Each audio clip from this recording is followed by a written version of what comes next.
Well, good morning, everyone, and welcome to Administrative Issues and Updates on May 19th, 2026. County Administrator Gary Schmidt, would you please call the roll? Yes, Chair, thank you. Roll call. Commissioner West. Here. Commissioner Schrader. Here. Commissioner Helm. Here. Commissioner Savas. Present. Chair Roberts. Here. Thank you, Gary.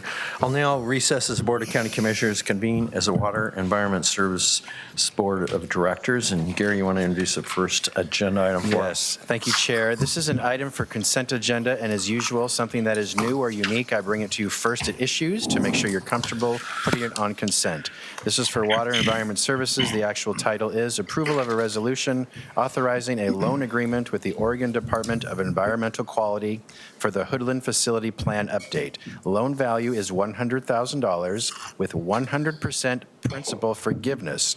Loan funding is through the Oregon Department of Environmental Quality. No county general funds are involved. Greg Geist, Director of Water and Environment Services. Go ahead, please. Thank you, Gary. Good morning, Chair and Directors. This is new and unique. Back in July of 2025, the board approved a contract with Jacobs Engineering for $361,000 to do a facility plan for our Hoodland facility up on the mountain.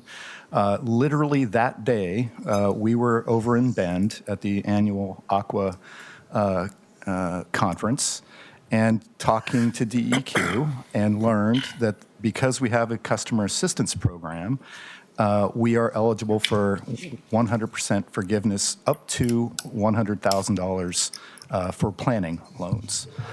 So we jumped on it, and we want to execute that today to lop off $100,000 from that 361. Nice. Good All catch. right. Wow. Any questions or comments about colleagues? Go ahead. Just to be clear, Greg, that was part of that made the difference because of the our low-income Discount. program. Have we?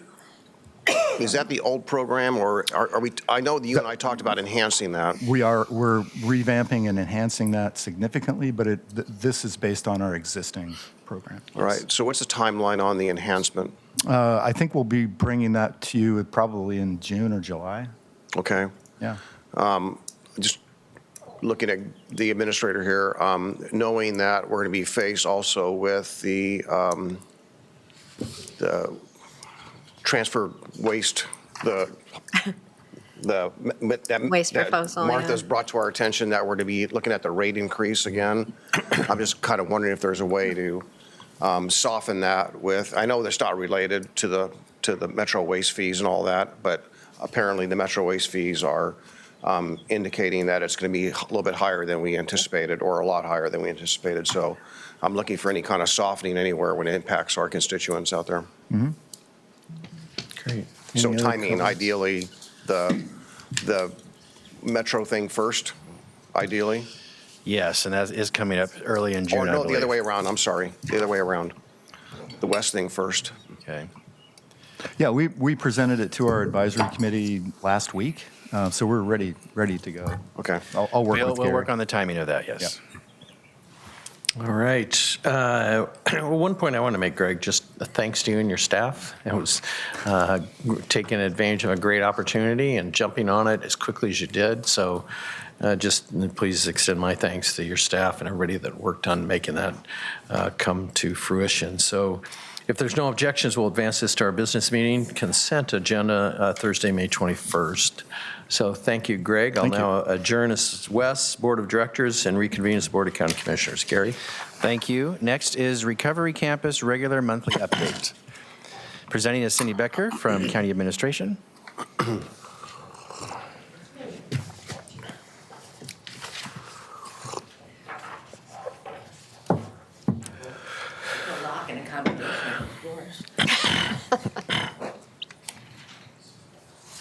Good morning, Commissioners. Happy Election Day.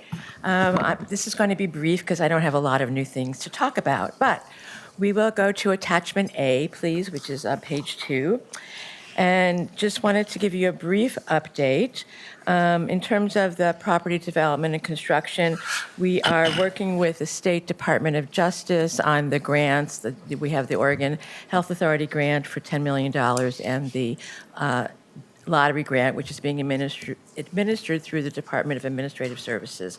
So County Council is doing a great job in working with us and working with them to get that finalized, because those will be part, well, the OHA one will be part of the final contract.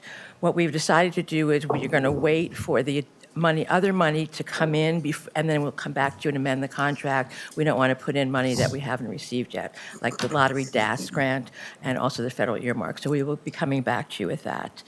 And then we're also coming back to you with the lease, which is really long, but we're coming back to you with the terms of the lease. You'll get a chance to see both of those before we move forward. And we are also reworking the memorandum of understanding yet again with SHPO, and hopefully this will be the last pass on it, but we're getting everything figured out, and we'll bring that to you as well. Any questions? Great, this is great. Okay, so funding, nothing new on the funding. We are still, as I said, waiting for some of the other grants. We know that the DAS grant, which is actually lottery funds, which will be used to buy bonds. They're not going to buy those until next March, but we have an opportunity to request those funds earlier. So we're working on that as well. And based on the meetings that the chair and Gary had with some of the other counties, Yamhill County has expressed interest in buying a bed, if you will, from the recovery campus. We have the terms of that. They're understanding what it is that we would want for that. We haven't heard back from them yet, so this is still in the early stages. The other two counties have not expressed interest. And we're also working with DTD on potential funding from, is it an energy grant, Dan? What's that? Is that an energy grant? Yeah, from sustainability resources. So it looks like they're a very willing partner to contribute to the recovery campus. So we're working with Dan on that. And finally, on communications and outreach, the invitations have been mailed out, and PGA, Dylan, has gone out in person to a variety of businesses, again, within that 1,000 feet perimeter of the campus. And so far, he's been met with pretty positive comments. No one seems to be really upset about it. So we'll see. We have the meeting in 2 weeks from tomorrow is the community meeting, and which starts at 6 o'clock in the church across the street. And we're currently working on the invitation list for the groundbreaking in July, and I'm sending that out to folks to make sure we have a complete list. And with that, color me done. All right. Any questions? Commissioner Salvis, go ahead. Just a comment, and for those who were at the one community meeting where a majority of us were there a year or so ago, I would really, really encourage all of us to be there. We had, well, I'll be really careful. I think if we can all sing from the same sheet of music, that would be great, as opposed to what occurred the last time. Yes, that was, yes, that it would be great. Appreciate that. And also for this meeting, Fora Health will be at the meeting, as well as the architects, and we will have several poster boards looking at with pictures of the facility and the campus. Go ahead, I'm sorry. Are you Go done? ahead. So Cindy, do you know an approximate or ballpark of the potential funding from the energy grant? About $100,000. Okay, all right, thank you. Although I'm, happy to accept more if Dan wants to, do that, so. All right. All right, this is information only update, and thank you, Cindy. And we'll go ahead and move on. Gary? Thank you. Next is also an item for consent that is of interest to you, so we're bringing it to you first at issues. This is about the High Rocks River Rescue Program. The actual title of the item is Approval of an Intergovernmental Agreement with the City of Oregon City and the City of Gladstone for the High Rocks River Rescue Program. Agreement value is $11,630.45 for 5 months. Funding is through the county's public health fee revenue. No county general funds are involved. Mary Rumbaugh, Director of Health, Housing, and Human Services, will present. Go ahead, please. Good morning, Chair and Commissioners. So I am bringing this item to you. So as you recall, when we renegotiated the very long renegotiation for the AMR contract, some of the previous programming, including the High Rocks River Rescue Program, was not included in the new agreement. And there was an MOU between the AMR and the cities, City of Oregon City and City of Gladstone, to complete that program last summer. And as we were inching to what we anticipate as warm weather, the City of Gladstone reached out to the county, to the City of Oregon City, and to AMR and said, is there even a modified program that we could bring this summer? So what you have in front of you is a shared partnership between the City of Oregon City, City of Gladstone, and Public Health Division for that everybody would be putting in that amount of $11,630.45 for 5 months for the summer of 2026. The focus would really be on AMR being present there at High Rocks on holiday weekends and high heat index days, which is defined as 90 degrees or hotter. So it I think is an example of an important partnership, but I would also state that it will not be a sustainable plan for us. So I think we're continuing to sort of kick the rock down the road for now. And I think we're comfortable with our small contribution to really allow for the program to come into play for the summer. But I would also state that we will need to continue collectively, really, the AMR and the cities will need to continue to be at the table to think about what they can do to support the City of Gladstone in this location. All right, Commissioner Savas. So this 11,000 is our share, it's not the city share? Correct. It's our share, but that's the same amount that the City of Gladstone and the City of Oregon City are putting in, and then the City of Gladstone is holding the agreement with AMR. Okay, and my other related question is, how is this different than what we had a year ago with the AMR agreement as far as coverage, time period, temperature? How's it different? I don't have my staff here to speak to that. My understanding is this is a very truncated, the coverage previously, right now this is really for holiday weekends and high index. I'll get that information. My understanding was that there was a lot more coverage around weekends. So AMR was pretty present during sort of that, May to, September timeframe. But I can get you that specificity, Commissioner. Okay. Thank you. But this is very, very, very truncated, Okay. very lean. Commissioner West. It's the $11,630.45, not monthly, but for 5 months total. Correct. And the park is in the city of Gladstone. Correct. The river is the river. And It doesn't really care yeah, about but it gets city boundaries, But yes. Oregon City's jumping in because they have proximity. Is that why? The other side. Yeah, their side. Yeah. Exactly, yeah. How is it used? Is most of the recreational use on the Gladstone side, or is it? I'm trying to think about it in my brain. I think it's both. It's both. Yeah. It's both. Okay. Yeah, I can see that. Yeah. And I know that they would put an ambulance asset or a paramedic asset there, often almost never doing anything, Right. or having you would just kind of lose that resource as it sat there. It wasn't cost effective or well use of resources. And then this is just for 1 year. This is not going into, this isn't going forward. So we don't really have a plan moving forward.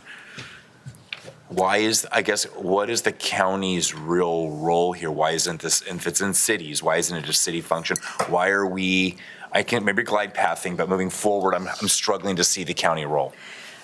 I would agree with you. I think this is about the county showing up as a good partner, and we've been very realistic. Initially, when we came to the table, we were really just coming to the table to just give some of the history to the relationship that we had with AMR for this program.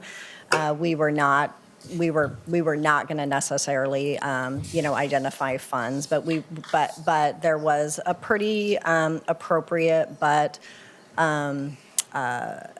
deep plea from our two city partners to make this whole, that they would not be able to, between the two of them, cover this 5 months. So this is a contribution. We are okay doing this year, but as Gary and I spoke, this is not sustainable for us at all. A really important program when we need it. And to your point, Commissioner West, we rarely, thankfully, need it, but things do happen. But we, other than just being a good partner, we won't be able to really contribute financially beyond this current year. Yeah, I agree. Oh, yeah, I agree. All right. Commissioner Helm. I agree, this is a Band-Aid, a one-year Band-Aid. Is there a fee to enter that park? No. Yeah. So has there been talk of it being fee-based to help pay for rescue there? I don't know that fee-specific conversation, but I do know that the city of Gladstone in particular has been really trying to brainstorm other alternatives for sustainable funding. And I think, the city manager with Oregon City, came a little late to the party, but got there. And I think this is how we actually got the agreement that we did. So I think that's the pressure we continue to put on them, is that this is a Band-Aid. We will not be able to come back unless something miraculously changes around funding, and that we really need them to continue to look at creative ideas to solve for this, if this is what they want to continue to have available, at least even in this truncated model.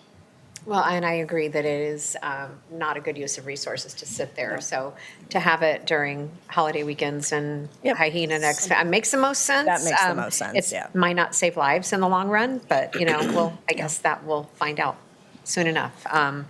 It's going to be a long, hot summer. It could be. All right. Commissioner Schrader.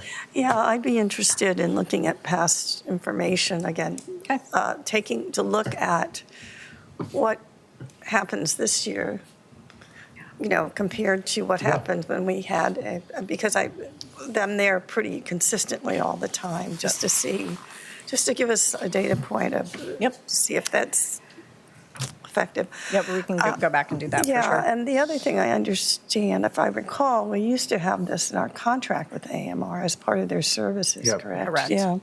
But when we And they can- renegotiated the Yeah, contract, that this was- was not yeah. included. And we were very we had a very Right. transparent conversation with everyone about that. And I think that Gladstone and Oregon City and the citizens have benefited from that. But as you said, I'm glad you're clearly letting them know this is right now is just a Band-Aid, because Correct.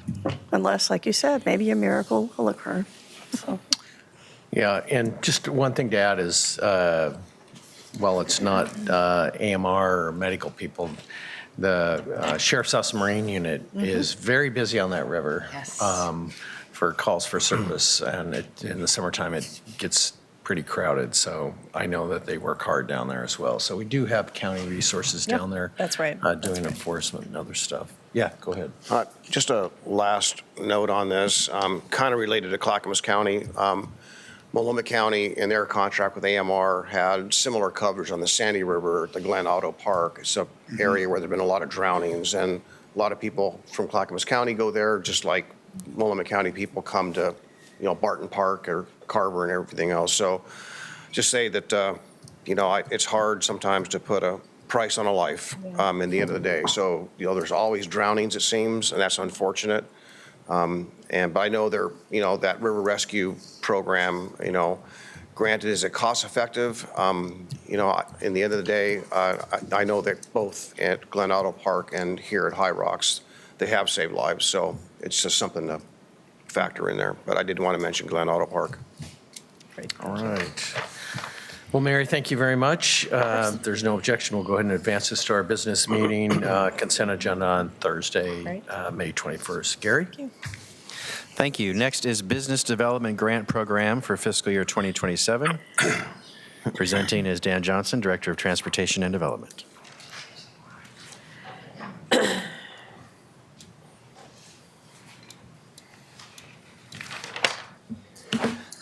Good morning, Chair Roberts, Commission. We are here to seek your approval to advance a program that you originally developed back in 2024.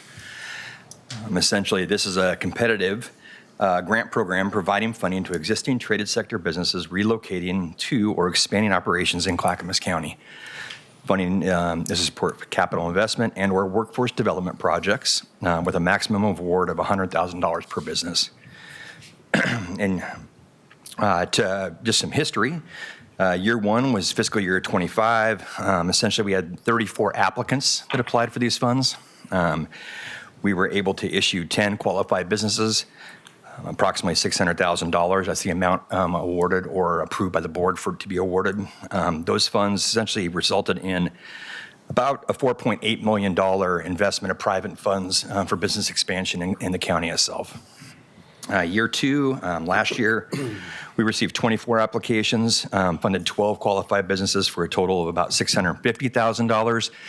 The increase last year is because we had residual funds from the year before at $50,000, so we upped it that 1 year. Essentially, we're estimating, we don't have the final numbers yet, but we're estimating those funds that were invested by the county resulted in a return of about $2.5 million of additional private investment in Clackamas County. We are here due to the success of this program to look for your authorization to look at year three and advance work on the 2027 release of this particular funding for capital investment. We had looked to retain the current program objectives that the board set originally, again, around traded sector businesses, expanding capital investment, all the nuances and all the elements that the board prioritized previously. Look to move this program forward. We have those funds budgeted in our proposed 26-27 budget. I don't see any sort of a funding issue associated with distributing those funds in the next fiscal year. So with that, we'd be happy to answer any questions you might have. Commissioner Hill. Yeah, Dan, thank you. I know as we visit these businesses that have been awarded the grants, they're showing us the equipment they've invested in, and then sometimes they say, oh, we were able to hire X more people. Do we know out of those 24 applications the number of new employees? I believe we do. I can get that information for you. Yeah, I would be curious what that number is. And I'm sure it's a really good return on investment for our grant programs. So thank you. Any other comments? Well, I think, Deanne, I just wanted to highlight that first of all, economic development and this, I totally get jazzed about this. Number one, meeting the businesses, seeing how it has helped the businesses. And I just can't say how important I think this is for our county. And I have to say, a couple of them I heard came from Oklahoma County, and some of the opportunities that we were able to step up and help them, and less taxes and a lot of other positive things that impact our economy. So I want to say thank you to you and your staff, because I'm just thrilled with this program and feel like it's doing a lot to help business. So if I could expand on that for 1 second. I mean, we're also looking to bring forward to you, the board authorized kind of a new grant program going forward, which we're developing right now, that'll look at other elements, smaller businesses, things like that. We also worked in a partnership with tourism this last year to really look on we've secured funds from our tourism program, which will be pushing out through a similar grant program like this that are helping kind of rural tourist-based businesses as well. So it's one part of a number of programs the Office of Economic Development is implementing to improve the economic health and vitality of Clackamas County. yeah, no, that's very exciting. Thank you. All right. May I have a motion on this grant program? I move to approve $600,000 in lottery funding and maintain existing criteria for the fiscal year 2027 Business Development Grant Program. Second. Right. Commissioner Helm has moved to approve $600,000 in lottery funds and maintain existing criteria for the fiscal year 2027 Business Development Grant Program. Commissioner Savas has seconded that. Any further discussion? Seeing none, clerk, will you call the poll? Commissioner West? Aye. Commissioner Schrader? Aye. Commissioner Savas? Aye. Commissioner Helm? Aye. Mr. Chair? Aye. Motion passes 5-0, Mr. Chair. Thank you, Andrew. Thank you so much. Thank you, Dan. And Gary, what's next? Thank you. Next is American Rescue Plan Act funds reallocation to Fair Multipurpose Building. Nancy Bush, County Operating Officer, will present. Go ahead, please. Good morning, Commissioners.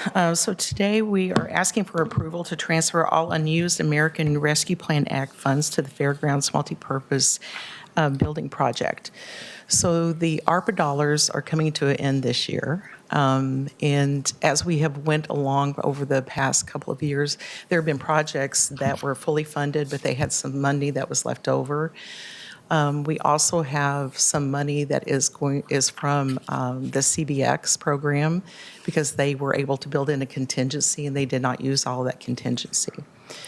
So under U.S. Treasury rules, we can move this money around as long as it's spent by the end of the year, and there's certain criteria for that.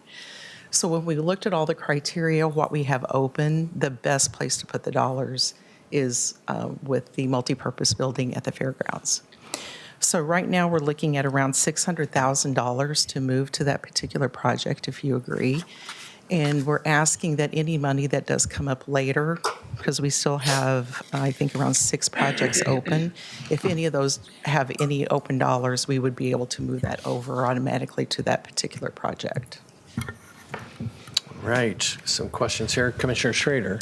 Yeah, Nancy, so will this make them whole in terms of completing what they've already tried to manage at the fairgrounds? Is Dan still here? Do you want to answer that question? I can do it. Oh, okay. No, it will not. They do need a little bit more money to finish this project.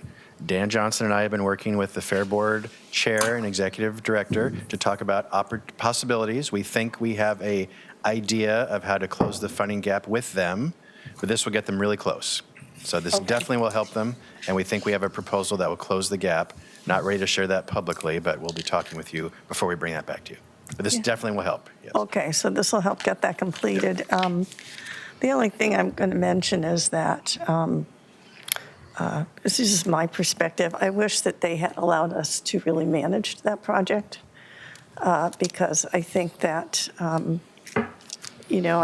that there's been mismanagement, but it's really our level of expertise that our staff has to do these kinds of, and Nancy, building courthouses, but it's kind of more on our bailiwick. So it's done, it's done what it's done, but I think next time if something like this comes up, we have to make sure that we are the ones managing the actual building and the project, because sometimes people think they know more than they do. And when they finally get into it, it's a larger and bigger elephant than they ever thought. So, but I'm glad we can help them because it is an important piece for the city of Canby, and I hope that we can be there for the ribbon cutting when it gets done.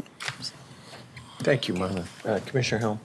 Yeah, I'm not opposed to this, Nancy, but I'm just because of what has come before us about the Siemens closing their childcare place, and I know they're looking for funding from the county too, and this seems to be money that is available, not out of general funds.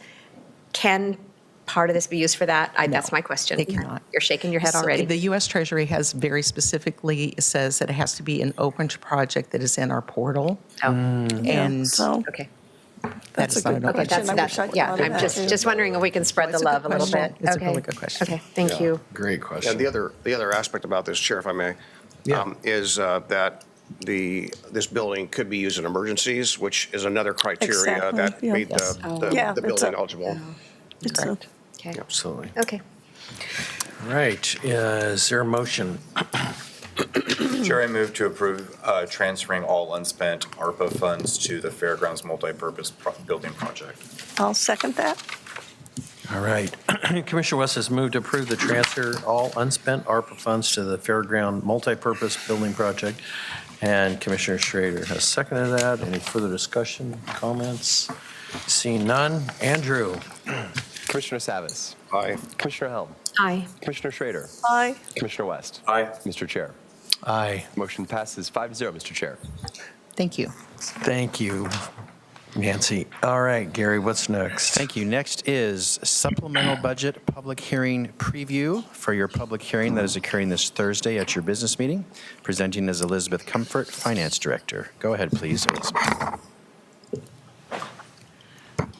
Good morning, Chair and Commissioners. Elizabeth Comfort, Finance Director. And unlike Cindy's presentation, mine is going to be a little lengthy. Apologize. We have a supplemental budget request to you that'll go to public hearing this Thursday. And Oregon local budget law requires that we submit a resolution before the board, ORS 294. And there are 19 items this morning, totaling increasing our budget by $18.5 million. 14 funds with 11 departments are impacted. The first one is a net increase of zero. It's for non-departmental in the general fund. It's recognizing $4,030,000 reduction in contingency to transfer authority to offices of the county council and sheriffs to meet their operating expenses. These were previously discussed and approved. Number two is for $290,000. This also is for the Office of County Council within the general fund, recognizing $400,000 increase in the general fund to support, to cover a $110,000 decrease in fee revenue, and also a $290,000 increase in operating expenses. Number three is $4.3 million for the Sheriff's Office in general fund, recognizing $3.5 million to increase from support, as well as $312,000 increase in state operating grants, recognizing those, and then also recognizing $450,000 in justice court fine revenue, and those dollars are to cover unanticipated operating expenses and special payments. Our fourth one is $450,000. This is the other side from Justice Court, recognizing a transfer of those fine dollars to the Sheriff's Office. Number five is for $173,000. It's a miscellaneous pass-through, recognizing a transfer to increase special payments to meet IGA and state statutes. This is for the Department of Transportation. Number six is $2.5 million. This is also regarding the county fair. The Community Services Fund is going to be forwarding and advancing funding to pay for invoices for that project that you just heard about. And then those will be repaid as soon as the grant funds are available. Number seven is a net zero. This is the operating levy fund, and we're moving the contingency dollars up into operating expenses of $3.1 million. Number eight is $3.6 million. The Community Services Fund is increasing the transfer 3.6. The other half of that, $2.5 million for the county fair, and then also $1.1 million increase in contingency for future grant funding use. That project is already planned. This is making those funds available. Number nine is $187,000. It's the Sheriff's Office Forfeiture Fund. It's recognizing the beginning balance from the previous year's ending fund balance, and then also additional federal revenue, and those are to support operating expenses in this current year. Number 10 is a net zero impact. It's the Library Services Fund. We're reducing the contingency of $772,000 to increase operating expenses in that same amount for the final expense of the Oak Lodge Library. Number 11 is $6.7 million from the road fund. It's recognizing about $806,000, an increased revenue from its federal revenue, and about $2 million in other revenue, and then $3.8 million in interfund transfers while reducing the contingency 2.4. There's a lot going on there, but it all does work, and those are to support a variety of projects through operating expenses and special payments. Number 12 is for $50,000, and this is Property Resource Fund. It's recognizing other resources, revenue sources to support operating expenses for additional costs. 13 is also a net change. It's the Countywide Transportation SDC Fund, and it's reducing the contingency by $3.3 million to budget for transfers to cover local matching funds for eligible projects. 14 is also a net zero change, and this is the Clackamas Health Centers Fund, reducing contingency by about $2 million to increase operating expenses by the same amount for project costs at Lake Road and Sunnyside clinics. Number 15 is also a net zero. This is our transient lodging tax fund, and it's recognizing a reduction in operating expenses by $100,000 and special payments of $1 million to increase transfers then out of that fund for $1 million for a tourism grant to the community services. And we talked about that earlier. Number 16 is for about $200,000. This is in our capital projects fund, and it's recognizing those dollars to increase beginning fund balance to cover increased operating expenses for professional services. 17 is for $97,400. This is in Technology Services Fund. It's recognizing additional contract charges of that same amount. That contract charge was previously approved earlier this spring. And then 18 is a net zero. This is in our self-insurance fund. It's reducing the contingency by $5 million and moving those dollars to operating expenses for claims expenditures. It's hard to estimate those as a year, so we do keep a large balance in that fund just for this case. And I think, in my experience, we've had to transfer each year, which is it's good planning on the department side because they have those available in contingencies. And I'm happy to answer any questions. All right, Commissioner Savas. Yeah, I've got to ask, before I start here, I've got a few questions, so bear with me. So let's just start with this one here, number 18. So on the right, the column on the right where it says contingency, our contingency policy is 5%, right? The 5% and the 10% for reserves and contingency applies to general fund. So this is a separate fund. This is one of our enterprise funds, 760. So that we do not have a contingency policy for this particular fund. Okay, so my question here is that the contingency, that word, I'm going to apply this to other units. So the word contingency is that applies to the contingency fund, right? So the next column where it says original, so there was $16 million in contingency, was?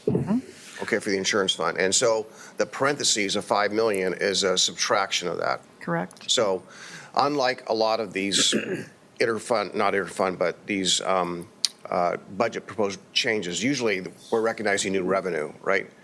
But I'm seeing a lot of parentheses here. So can we go back to number 3? I want to do number 3, 7, and 9, just so I have a clear understanding. Thank you, Andrew. And number 3. So I don't see the contingency. So can you explain and elaborate on number 3 for General Fund 100? Sure.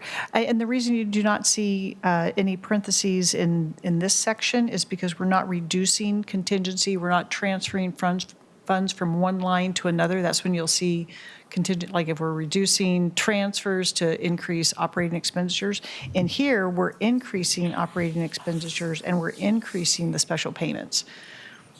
Okay, so that $4,273,323, that came from? You'll go over to the left side where it says the resources. So it came from the federal and state of $312,000, and then also an additional $450,000 from other transfer in, and that is the Justice Court. And then the $3.5 million from general fund support is being transferred in. So those are all new revenues to support those new expenditures that were in addition to the budget. Okay, so specifically the $3,550,000 that's not new revenue. I mean, I know in this context it is, but that's not new revenue to the general fund. That's just existing general fund Correct. being transferred over to cover higher than expected operations and expenditures for the Correct. sheriff's office. So in essence, if we look at the last year's budget, we're adding $3,550,000 to the sheriff's budget, correct? Correct. Okay, let's do number 7. This is the levy, so you'll see the parentheses in the contingency because we're removing the contingency dollars up into operating because you don't spend directly out of contingency. Those dollars are held, but you have to, I always like to say, you have to program those dollars in order to use them. So in this case, we're programming the contingency amount in a separate fund, which is its own fund, so it will have its own contingency amount. We're programming it into operating expenses. Okay, we're shifting it from contingency to operating So we because higher than expected operating cost. Correct, so we can use them. So you Okay, can so that's use, 3,106,000, right? that is correct. Okay.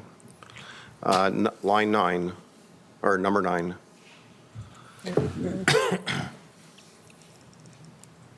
Waiting for Andrew to catch up.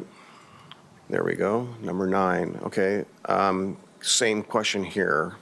Just elaborate, please.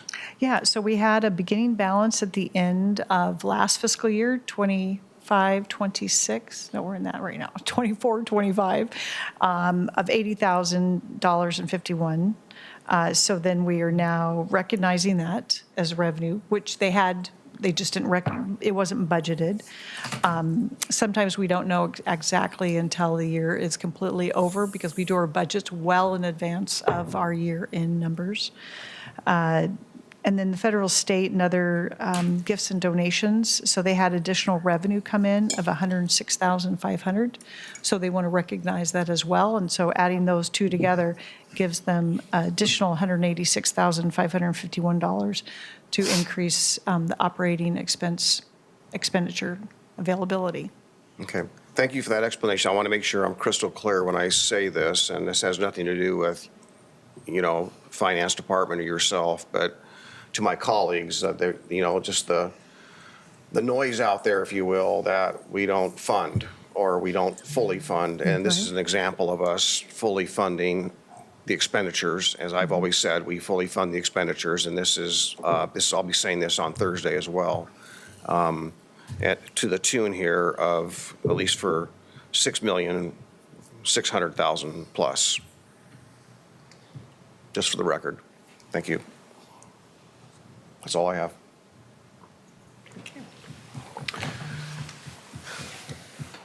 Comments? All right. So at this point, this will be a public hearing and a vote on this item, and our business being on Thursday, May 21st. Gary? Thank you. Thank you. Sticking with budget, I'd like to review your budget committee meetings starting next week. So next week, you will have no issues, policy sessions, or business meeting.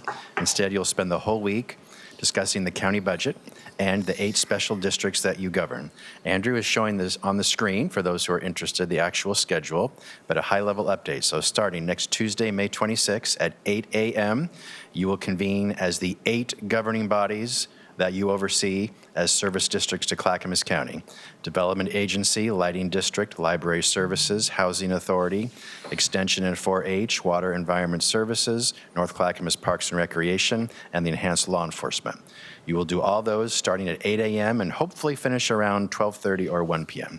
But we're not timing you. You'll take as long as you need. You, as the 5 commissioners, are a member of each of these budget committees in addition to 5 members of the public. For those 8 governing bodies, you will rotate the public members. So that's why we'll start and stop frequently during that day. The Clackamas County Budget Committee meets that day as well at 2:30 p.m. You'll convene. You'll elect a chair for the week, which normally is not a commissioner. It's one of the public members. You also have 5 public members for that committee. I will deliver the budget message on behalf of the county. We'll discuss the general fund forecast and answer any general questions you have to prepare you for the following day. The following day, Wednesday, May 27th, you will hear from all county department directors and elected officials who will present their budgets to you, and you will hear that and also have an opportunity to ask questions. We have a general timeline suggested, but again, we'll take as long or short as you need. The goal is to finish by 5 p.m. You have between 8 a.m. and 5 p.m.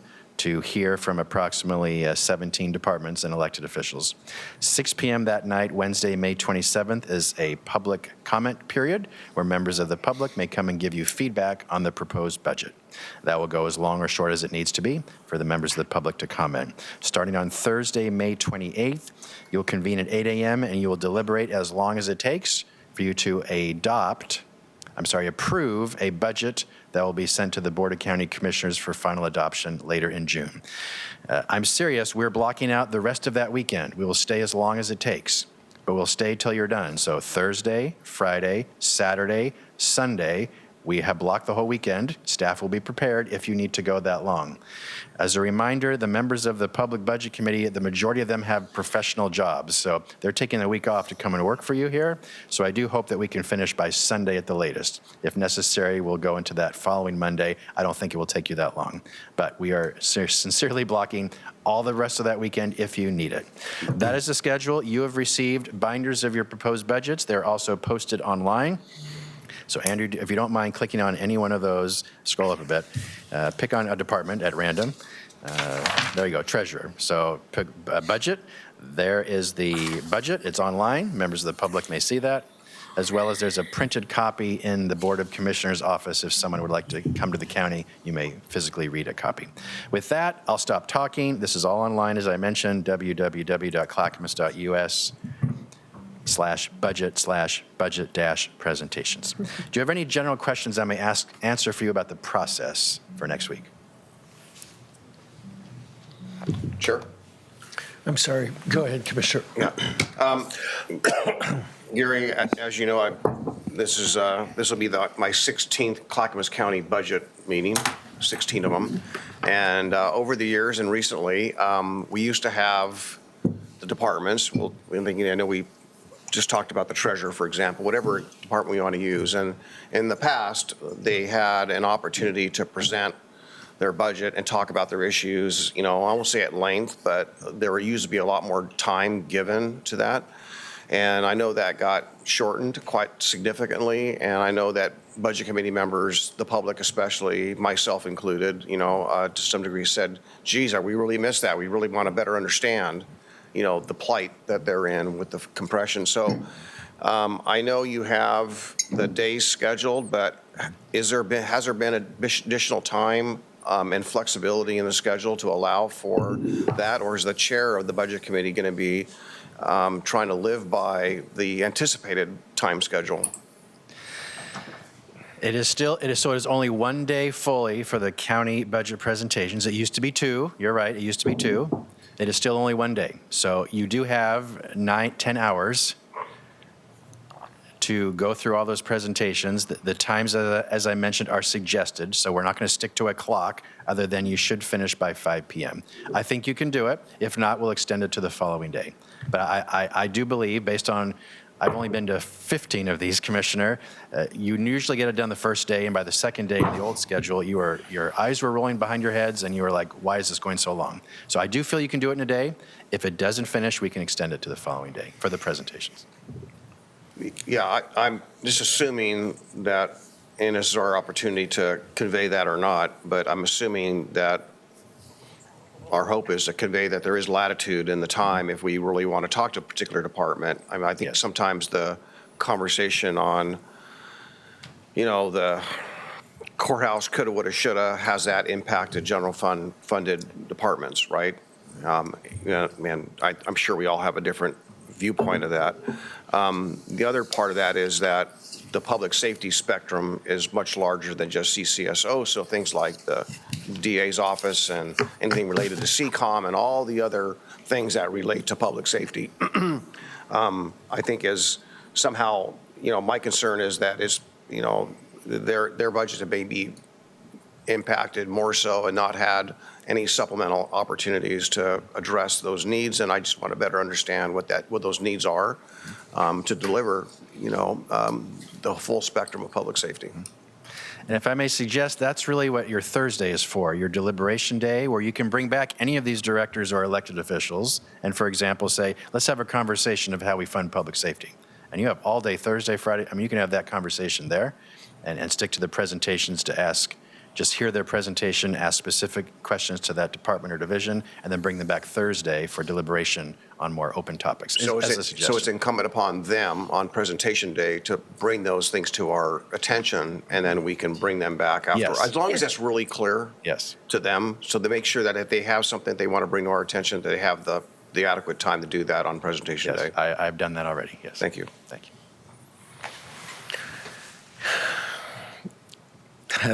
Just a couple of comments, Gary. I actually agree with Commissioner Savas on this, that I think I can appreciate how it takes so long to go through all the budgets, right? And this might be a suggestion for the future because we're narrowly focused on trying to understand and everybody's budget. And to me, it's really difficult to get into some of the other things that are much kind of a bigger picture, and perhaps it could be during the year. So, for example, the DA, I would love to hear how many cases he has, what are his challenges, what are some of the things he's seeing really on his data. Are we seeing an influx on drug trafficking or organizations? And you just don't have time to do that in this. But I think that really helps us kind of build a framework of, wow, this over here on this particular area is a big issue. It could be anywhere, assessor's office, elections, or whatever. And so it might be something we just want to discuss that throughout the year. We could say, hey, look, we would like a presentation by these, and maybe you've done that in the past. I know, I can just tell you as a former sheriff, we worked really hard on saying, hey, here's the calls for service, here's a self-initiated activity, here's actually how much time they actually have when they're not responding to calls. And that was, I think, informative for people to understand the workload, right? So it's just a thought. I know we have a tremendous amount of work, so I can appreciate you trying to narrow this down to make it very time efficient, but maybe that's something we could discuss in the Absolutely, yes. So, all right, do you have anything else? No, that was just a process update. Happy to talk to you individually if you have further questions, but this all begins next Tuesday, May 26, 8 a.m. All right, next is, and I missed it on the agenda, review of your business meeting agenda for this Thursday, May 21st, 10 a.m. You'll have public communication, presentation on Mental Health Awareness Month, the public hearing on the supplemental budget you just discussed, and a consent agenda for the Board of County Commissioners. If you have any questions, would you please let me know, or I'll have staff in the room to answer your questions if you give me a heads up in advance. All right, those are my topics. The last item today is Commissioner Communications. All right. Martha Schrader, your nomination. I'm going to let Jenny talk about that. Thank you. Yeah, I am grateful and surprised, but I won't say too much about it. I do really want to take some time to wish my colleagues well today. We've got 3 of you who are committing to continue your public service, and it's my hope that every one of you, that each of you succeeds and are back on this commission. This is one of the most functional commissions I've had an opportunity to work with, and I think that's a result of our being collegial with one another, respecting each other's opinions, and really I think Chair Roberts, you set such a good tone that it keeps us all, kind of focused on the job, and I really appreciate that. So good luck tonight, colleagues. I would like to have it all over for you today, not have it move on to November, but best wishes, and I'm looking forward to continue to serve with all of you, in the near future. So thanks. That's all I have to say for the day. Okay. All right, thank you. Commissioner Savas. Yeah, well, I think the last 2 weeks of any cycle like this, election cycle, a lot of people reach out and ask questions or bring to our attention issues and so forth. And I find that eye-opening because, you know, I guess I made the comment here last Thursday to someone, geez, I wish I would have known about that sooner. You know, you could always reach out to me. It doesn't have to be, you know, this cycle, please, by all means. And people are reaching out. So I just want to acknowledge that. And I do know that there are a number of issues that have been brought to my attention. And I know that Commissioner Helm and I know someone who's brought a few things to our attention that I'd like to talk to her about and Gary, how we roll that forward. Again, kind of educate ourselves as to those challenges, some of which maybe involved other agencies as well. But I want to, number one, publicly thank everyone for at least reaching out and bringing things to my attention, which is county business. Actually, it's nothing but county business. But they took this opportunity to reach out. So nonetheless, I'm working hard at all those and hope to have some answers and responses here in the next week or two, even though budget will be occupying our time next week pretty heavily. So ask everyone to be patient with us as we try to respond to some of your questions and issues that you raise with us. So that, I wish my colleagues good luck tonight as well. And Chair, I yield back. All right, thank you. Commissioner West. Yeah, here we are, Election Day. You know, it's such an honor to be able to serve the public in this capacity and to have the opportunity to try to make our community a little bit better, along with all four of you. So I'd also like to just wish my colleagues some good luck and some. I don't think you even need luck. I think you guys are fantastic. I think you've been great commissioners. So we'll see how things roll. Get your ballot in. You can't mail it, of course. You won't get the postmark on time. It's due today by 8 o'clock at a drop box. And they're all over the county. And if you have an issue with your ballot, I believe you can go into the county clerk's office until 5 o'clock today to get that ballot issue resolved. Is that right? Is it? Do they shut that office off at 5? Do we know? I think it's 5. I know there's people probably working all into the night, but I think the public portion of that is shut off at 5. So if there's something wrong with your ballot, there's a misprint, you got the, you know, you lost your envelope where you put your signature, or something's happened, the dog ate it, whatever, you can still get in there today into the office to get your ballot submitted. The Clackamas County Clerk's office, I think we have it up here on the screen. That's the contact information. It's over here on the Red Soils campus. There's the office hours until 5 o'clock p.m. And yeah, please vote. It's your county, and let your voice be heard. All right, thank you, Commissioner. Commissioner Helm. Yeah, thank you, Chair. I want to wish my colleagues luck as well. Good juju and mojo and all that going your way. I think we are an amazing board, and we do work well. And thank you, Chair Roberts, for setting the tone. I think that your leadership and your compassion, I think, really do help us work together well as well. So then I wanted to mention Commissioner Schrader, my dear friend, was nominated for the North Clackamas Chamber of Commerce Irwin E. Adams Award, the Lifetime Achievement Award. And she was chosen for this award this year. Oh my God. Well, of course, you're totally worthy of it. Totally. So next month, we'll be celebrating at Gray Gables Estate in Milwaukee. And Martha will be an award winner and get to probably say a little speech while you're there. Good Lord. And I hope everyone can join us.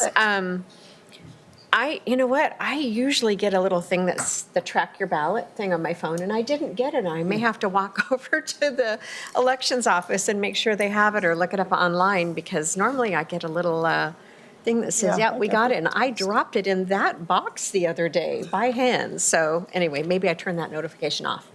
But I think you can look it up. Yesterday, as you guys know, I sit on the 82nd Avenue Transit Project Policy and Budget Committee. we had another meeting, and it's moving along. The business community is still expressing concerns about the disruption of business along 82nd Avenue and what kind of mitigation will happen. TriMet is now also, and I just want to say straight up, I fully support public transit. I fully support public transit. There's some disparities throughout the region. I know that it's very Portland-centric. They are trying to fix a stretch of road in Portland 7 miles long that has been a problem for many, many years. It is the most traveled stretch of roadway, I think, in the city of Portland or Multnomah County with transit on it. So I get what they're trying to do. However, I will say, based on their financial situation right now and the cost of this project, it gives me a lot of heartburn that they're kind of moving full steam ahead, although they are starting to admit that they're needing to work within the scope of their budget. And I know that there's been some chatter out there from the DSA that I'm not pro-transit, and I am pro-transit. I'm also pro-living within your means. And the last I heard, TriMet is $561 million in the red. This is a $350 million project. And I just know from a personal standpoint, from a business standpoint, it's really hard for me to understand how this moves forward when they don't have their ducks in a row. So forgive me for being wise with taxpayer dollars. I won't apologize for that, right? But I do voice my concerns based on that, but I do think this project will end up going through the full bat lane, no matter what. I think it's going to happen just the way it's kind of planned right now. So that doesn't really affect us in Clackamas County, although if you drive 82nd Avenue, it will affect you because it's going to be much like Division, which is where it's going to have basically one lane in each direction and then all the medians and stuff. So anyway, I just wanted to give you guys an update on where we're at with that. So back to you, Chair. Great. Thank you, Commissioner. I want to thank Martha, too. Again, congratulate you, Martha. Thank you so much. And Martha covered for me the May 14th, so I want to say thank you.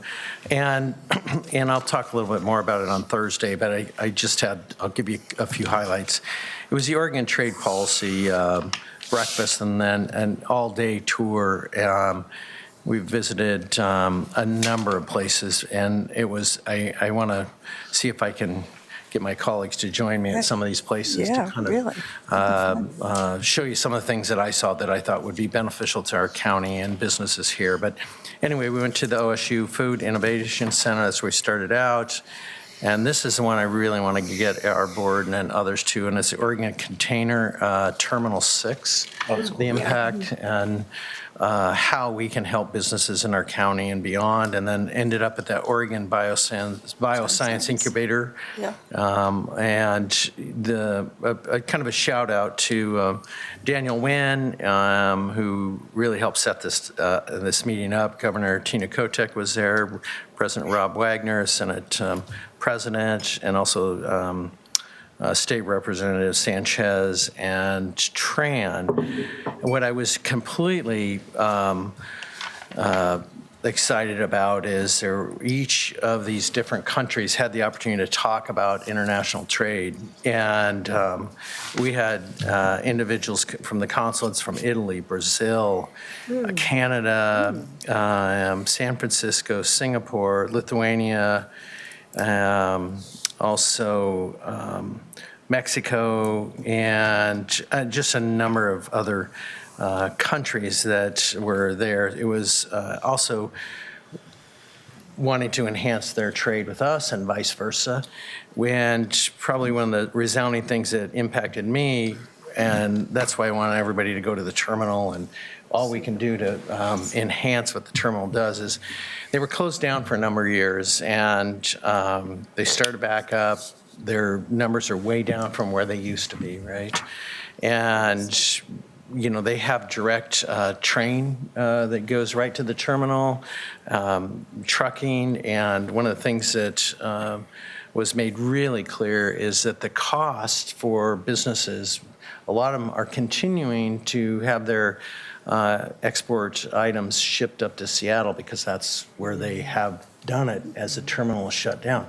It actually costs a lot more. Yeah, it does. And so they are doing some amazing things at the terminal, and you can really see how, if we can help get the word out to businesses, that, obviously I talked about the hazelnut Christmas trees, they have refrigerated freight and all of those things, but I was very impressed. And also meeting with the consulate general in Mexico, he actually has an office in Portland. Yep. And talking about kind of what's happening in our county, I think would also be a great opportunity to meet with him. But hopefully by Thursday I'll have time to kind of put together some of the data that they're showing, because it really, I walked away thinking, wow, we really could all come together and help support economic growth by looking at how we can take advantage of Terminal 6. Were you at the trade gala that they had at the They did Art have a Museum? trade gala. Did you go to that? I didn't make that. I went to that. Dragonberry from Canby was there, and the consulate from Vietnam was there. They had a great after party, and I was able to sit at their table. But that was a really highlighting a lot of the ag coming out of, and the traded sector ag coming out of Clackamas. I didn't know, it was so many people there. I could have totally missed you. Yeah. Right. Yeah. And but it was a full packed day, and one of the managers at the terminal has a direct connection to the county, and so nice. It was a lot of great connections there. So anyway, it was fantastic. I have to go to Gary, had his light on, and then I had to go to Paul. So Gary, Yes, go ahead. sorry to interrupt. I do want to clarify on the elections. We checked after you spoke, Commissioner West. Today it is open till 8 p.m. Oh, you can drop off your ballot at The 8 county p.m. elections office, and there's a vote center in Happy Valley at the Happy Valley Library. You can replace a lost or damaged ballot, get any voting assistance necessary, return the ballot, and vote in person. All those options available. Please arrive no later than 8 p.m. today. Thank you. Cool. All right, and Commissioner Salas. Yeah, thanks for bringing that up about Terminal 6. Been out there several times. Just add a little bit of context. The ships are getting bigger for containers, and they're getting taller. And we don't have a deep water port, and that's one of the challenges. So, the only ships we can take are now really a smaller size, and we need to spend money, and they have, to make the cranes higher to be able to lift those containers off. So you're right, the intermodal traffic from Seattle and actually from California is bigger than it's ever been. We have intermodal facilities in this region. And when Commissioner Helm and I and actually Commissioner West visited Gunderson, they were talking about they're building ships to move containers up and down the Columbia. So that's another mode, because it's now cheaper to use the ships or boats, small boats, to move the containers as opposed to rail up the Columbia Gorge. They do barge a lot of stuff up and down the gorge, so there's other ports where they take the grain and so forth, but it's fascinating. It's also, would they take you up at the top of a tower?